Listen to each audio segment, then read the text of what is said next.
এই জন্য আল্লাহ রাব্বুল আলামিন কুরআনুল কারীমের মধ্যে বলেন, লা ইন শাকারতুম লা আযীদান্নাকুম ওয়া লা ইন কাফারতুম ইন্না আযাবি লাশাদীদ।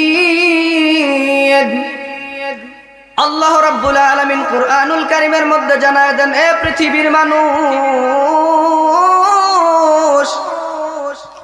আমি তোমাদেরকে দুনিয়ার মধ্যে আমার যেই সমস্ত নিয়ামত দান করেছি, পৃথিবীর মধ্যে তোমরা যদি আমার ওই সমস্ত নিয়ামতের শুকরিয়া আদায় করো, আমি আল্লাহ পাক রব্বুল আলামিন তোমাদেরকে নিয়ামত আরো বাড়ায় দিব। বলেন না সুবহানাল্লাহ। আল্লাহ রাব্বুল আলামিন পরবর্তী অংশের মধ্যে বলেন, এ পৃথিবীর মানুষ, তোমরা যদি আমি আল্লাহ তাআলার নিয়ামতের না শুকরিয়া আদায় করো, আমি আল্লাহ পাক রব্বুল আলামিন তোমাদের কাছ থেকে নিয়ামত ছিনায় নেওয়ার পরে আমি আল্লাহ রাব্বুল আলামিন তোমাদের আরো আযাবের মধ্যে গ্রেফতার করে দিব। বলেন না নাউযুবিল্লাহ।